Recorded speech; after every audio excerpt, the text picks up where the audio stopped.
A verdade é que tudo começou de uma forma tão banal que, olhando para trás, quase não consigo encontrar o exato momento em que minha vida começou a desmoronar. Sempre imaginei que a felicidade fosse algo palpável, como um quadro pintado meticulosamente onde cada cor tinha um propósito, uma intenção.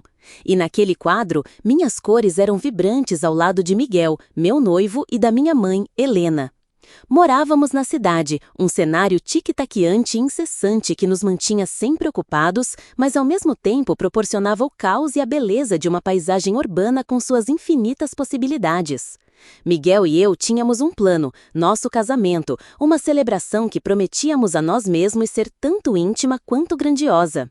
Sonhávamos como muitos casais por aí, de mãos dadas, perdidos em turbilhões de esperanças e expectativas enquanto planejávamos nosso futuro. Helena era mais do que uma mãe para mim. Ela era meu norte, meu refúgio durante tempestades emocionais e minha maior incentivadora. Crescemos juntas de várias formas e, apesar das brigas comuns de uma relação mãe e filha, éramos inseparáveis, cúmplices de uma história construída nos alicerces do amor e compreensão. Assim, quando compartilhei a notícia do noivado, seus olhos brilharam mais do que eu poderia imaginar. Sua empolgação acendeu algo em mim, um presságio de que tudo ficaria bem sob a orientação materna. Foi então que comecei a notar pequenas coisas, mudanças sutis que surgiram inesperadamente do cotidiano que eu julgava conhecer tão bem.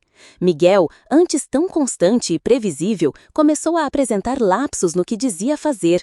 Pequenos compromissos que não batem, conversas que pareciam deslocadas.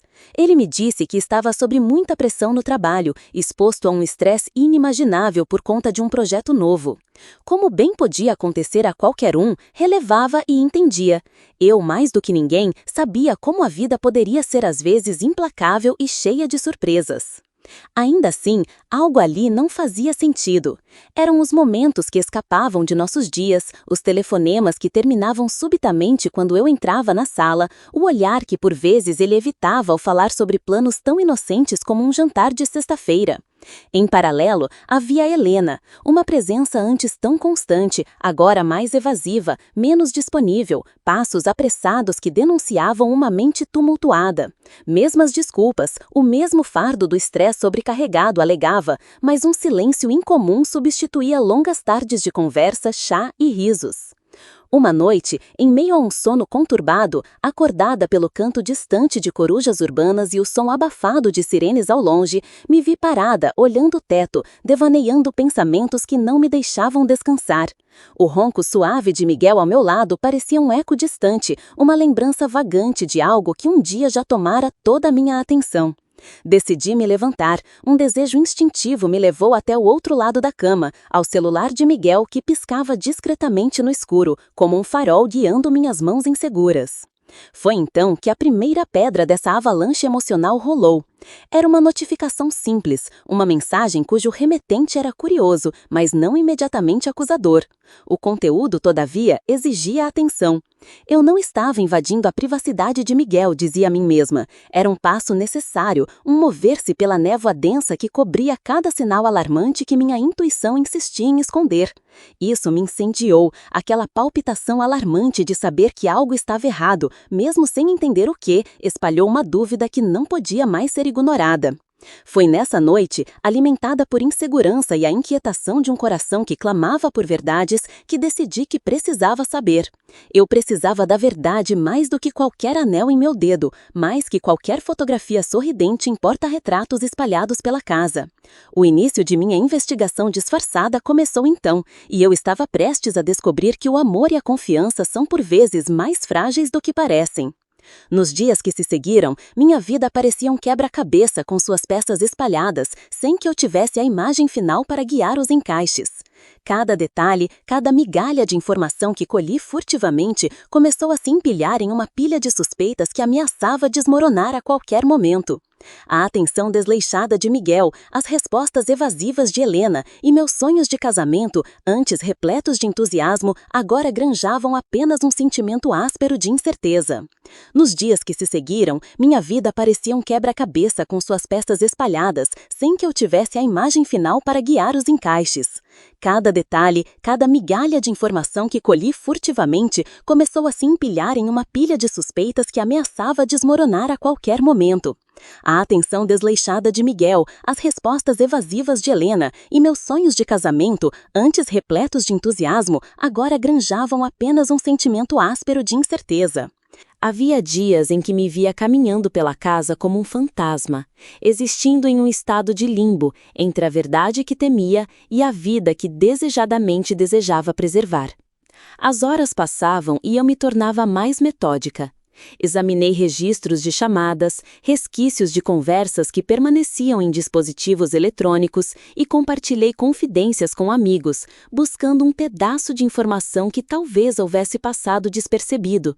Um detalhe que poderia, enfim, soltar o fio que unia aquelas pontas soltas. Miguel, por outro lado, parecia envolto em um manto de desconfiança. Não sei dizer se ele suspeitava dos meus planos ou se estava, assim como eu, envolvido demais em manter sua fachada para perceber minha crescente determinação. Suas histórias eram cada vez mais carentes de conteúdo, quase ensaiadas como um roteiro irrefutável para qualquer dúvida que eu ousasse levantar.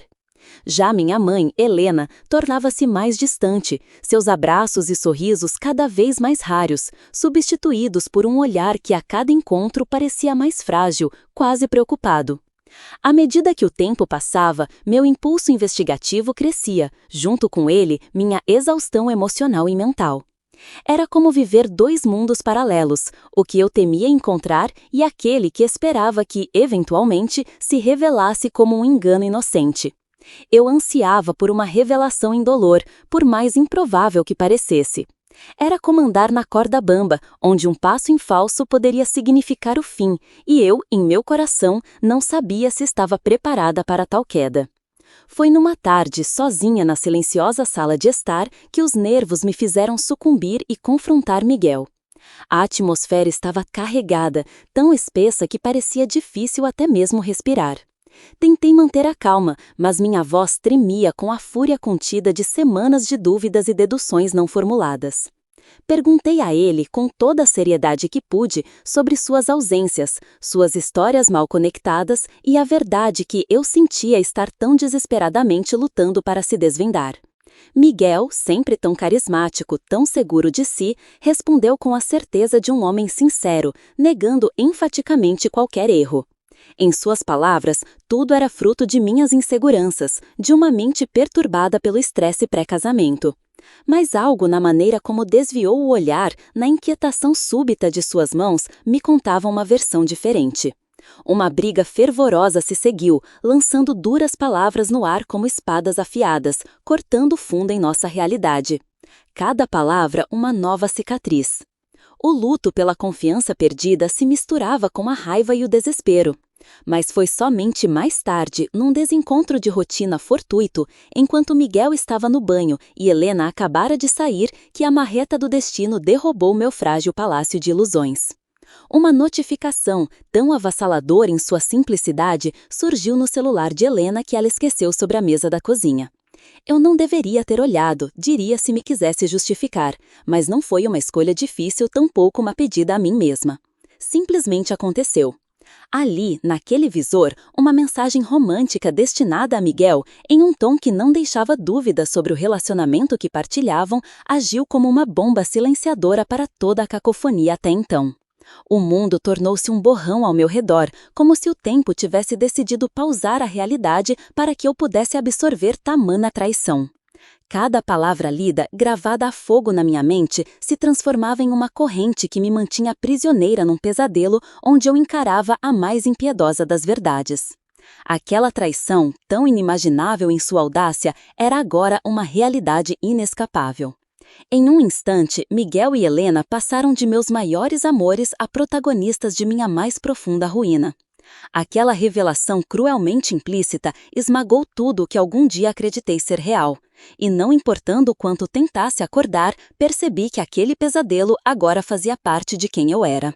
Meu coração, outrora aquecido pelo amor, pulsava agora em um ritmo hesitante, apagado pelo frio medo do futuro. Foi numa tarde, sozinha na silenciosa sala de estar, que os nervos me fizeram sucumbir e confrontar Miguel. A atmosfera estava carregada, tão espessa que parecia difícil até mesmo respirar. Tentei manter a calma, mas minha voz tremia com a fúria contida de semanas de dúvidas e deduções não formuladas.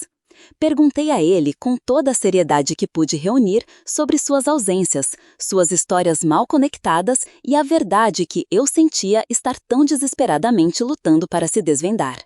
Miguel, sempre tão carismático, tão seguro de si, respondeu com a certeza de um homem sincero, negando enfaticamente qualquer erro. Em suas palavras, tudo era fruto de minhas inseguranças, de uma mente perturbada pelo estresse pré-casamento. Mas algo na maneira como desviou o olhar, na inquietação súbita de suas mãos, me contava uma versão diferente. Uma briga fervorosa. A dor que se seguiu àquela descoberta se infiltrou na minha alma de uma forma que palavras apenas começam a descrever. Havia momentos em que simplesmente não conseguia sair da cama. Outros, quando me pegava devaneando, encarando o vazio, tentando encontrar no abismo alguma direção. Tornara-me uma sombra de mim mesma, guiada por impulsos que desconhecia, perdida entre a fúria e o desespero e o silêncio ensurdecedor do que restara da minha fé nas pessoas que mais amava. Durante dias, eu me debati entre sentimentos conflituosos, o desejo incontrolável de confrontá-los e a necessidade desesperada de compreender o porquê. Como pode minha mãe, a mulher que me deu a vida, se tornar cúmplice de uma traição tão vil? Como Miguel, com quem planejei um futuro, ousou cruzar essa linha devastadora? Comerciava entre o impulso avassalador de vingança e a dor asfixiante da traição, como se duas marés golpeassem meu ser de dentro para fora, removendo todas as certezas. Entretanto, foi nesse caos emocional que um foco se ergueu, talvez por instinto de sobrevivência ou pela lucidez cruel que o choque proporciona, e comecei a planejar não apenas um confronto esperado, mas algo mais definitivo. Eu planejava instintivamente um ajuste de contas que envolvia expor suas mentiras pela traição imperdoável, com eles mesmos como protagonistas da narrativa mais sombria que poderiam imaginar.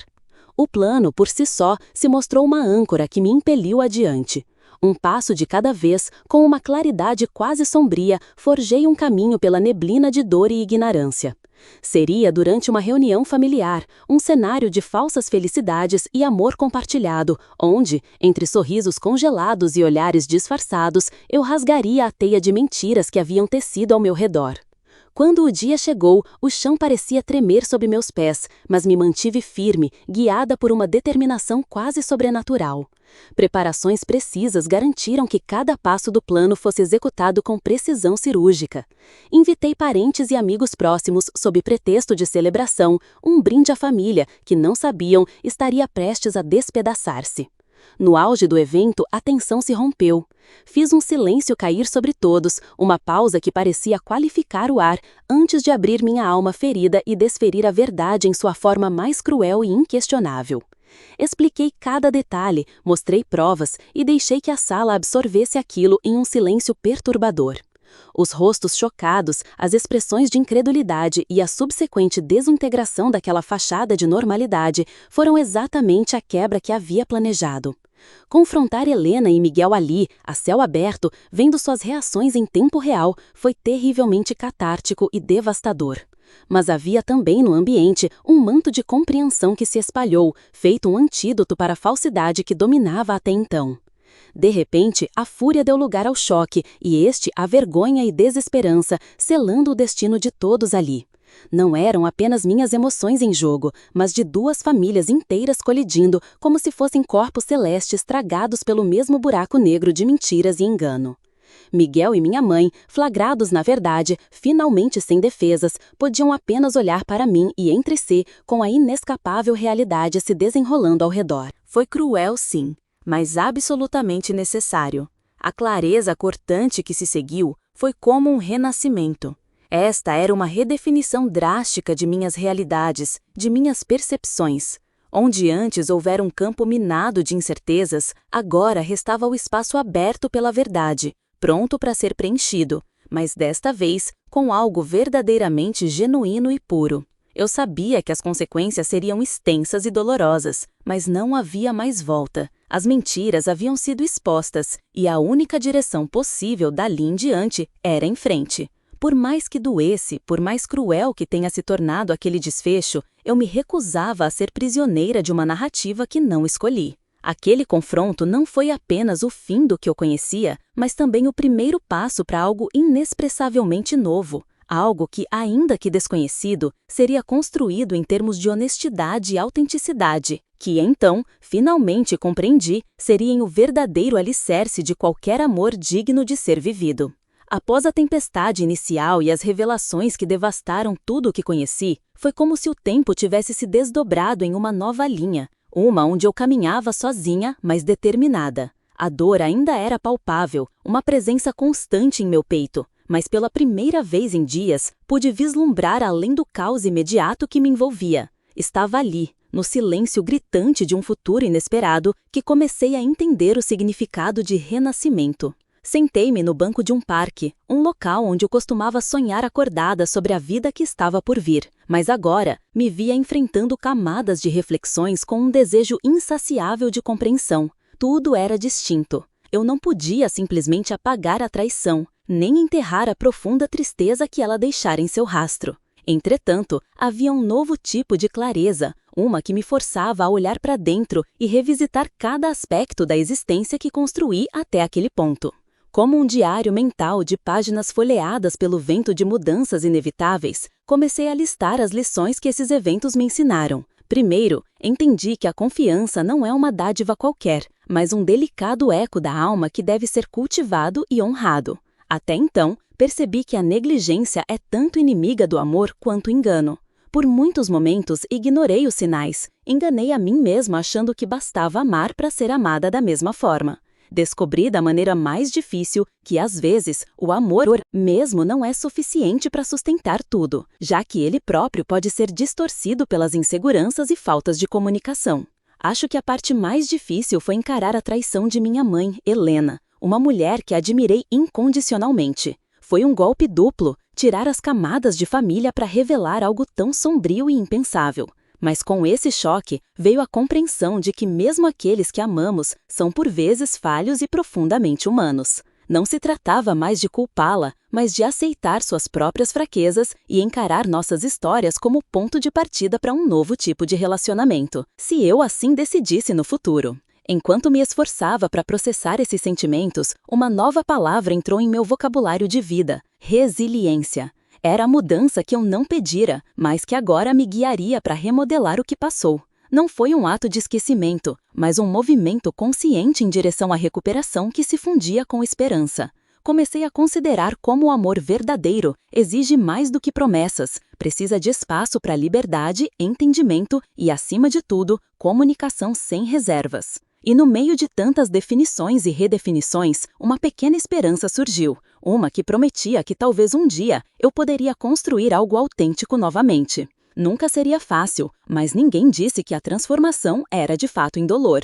Decidi olhar para as ruínas como o terreno fértil de novas perspectivas, uma fundação não apenas de um relacionamento saudável, mas de um eu renovado, que agora se conhece mais intimamente, que finalmente entende a necessidade de ser completa por si só, antes de ser por alguém mais. Foi assim que comecei a reconstruir lenta e cuidadosamente. Qualquer novo recomeço seria sem dúvida deliberado. Tomei para mim a gratidão por ter a chance de recomeçar e me prometi que, por mais avassalador que tenha sido o caminho até aqui, ele não ditaria como eu escreveria meu futuro. Dei permissão a mim mesma para finalmente crescer e, de alguma forma, embora pequena no começo, seguirei visualizando novas cores para pintar o próximo capítulo. Desta vez, gratuitamente e em meus termos.